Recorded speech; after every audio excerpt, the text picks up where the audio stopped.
আসসালামু আলাইকুম, সবাইকে স্বাগত জানাচ্ছি লতার রসইতে। আজকে কোনো রেসিপি শেয়ার করব না, আজকে তৈরি করে দেখাবো বাঙালির ইমোশন, ভালোবাসা এবং অনুভূতির একটা জিনিস।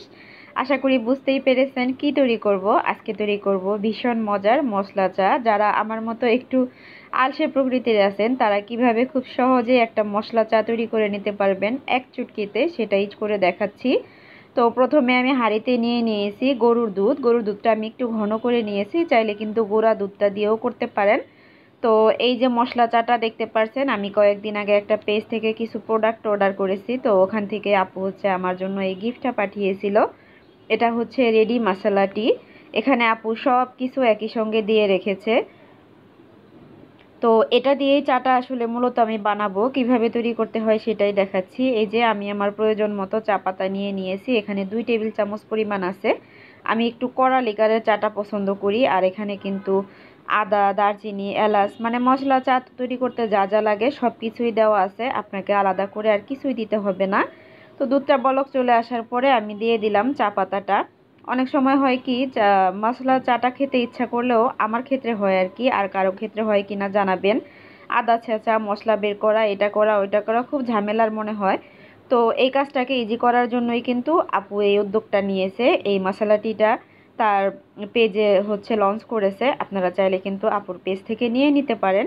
আমি লাস্টে আপুর পেজটা দেখিয়ে দিব। তো চা পাতাটা দিয়ে দেওয়ার পরে আমি মিডিয়াম ফ্লেমে সুন্দর করে চাটা জাল করে নিচ্ছিলাম। আর আস্তে আস্তে কিন্তু এর কালারটা বের হচ্ছে। অনেকেই ভাবে চা পাতা দেওয়ার সাথে সাথে চাটা রেডি হয়ে যাবে একটু কালার হলে, আসলে ব্যাপারটা কিন্তু তা না। এটা আপনি যত সুন্দর করে জাল করবেন আস্তে আস্তে এর রঙটা গাঢ় হবে। আর অবশ্যই বারবার নাড়াচাড়া করে দিবেন। আর একটা টিপস দিয়ে দিই, চা বানানোর সময় চায়ের হাঁড়িতে একটা চামচ দিয়ে রাখবেন, তাহলে কিন্তু চাটা আর উতলে পড়ে যাবে না। তো এই যে জাল করতে করতে আমার চাটা কিন্তু একদম রেডি, মাশাল্লাহ করে অনেক সুন্দর একটা কালার হয়েছে। আর এটা বানানোর সময় এত সুন্দর একটা স্মেল আসছিল সব রকম মশলার। আপনি যদি এটা নিজে নিয়ে বানান তাহলে বুঝতে পারবেন, আমি আসলে বলে বোঝাতে পারবো না। আর চাটা খেতে কিন্তু অসম্ভব মজার ছিল। আপুকে অনেক বেশি ধন্যবাদ এত সুন্দর একটা প্রোডাক্ট আমাদের জন্য আনার জন্য। তো এই যে চাটা রেডি, এখন আমি কাপে নিয়ে নিয়েছি আর চলে এসেছি আমার বারান্দায় পছন্দের নয়নতারা গাছের সাথে। আর আপনাদের সাথে একটু ঢং করে দেখাচ্ছিলাম আর কি। চায়ের কালারটা দেখে নিশ্চয়ই বুঝতে পারছেন এটা কতটা মজার হতে পারে। তো যারা চা লাভার আছেন, চায়ের প্রতি দুর্বল আছেন, তাদেরকে বলবো একবার হলেও চাটা আপুর কাছ থেকে নেবেন। আর রেসিপিটা ভালো লাগলে পেজটা ফলো দিয়ে দিবেন, চ্যানেলটাকে সাবস্ক্রাইব করে নেবেন। আর এই যে আপুর পেজ ডায়েট শপ, এখানে কিন্তু ডায়েটের বিভিন্ন রকমের হেলদি ফুড, যেমন বাদাম, chia seed, pink salt, green tea, মধু, আরও বিভিন্ন রকমের জিনিস পাওয়া যায়। আপু কিন্তু রোল্ড ওটসটাও বিক্রি করে। তো আপুর পেজে গিয়ে কিন্তু একটু দেখে আসতে পারেন।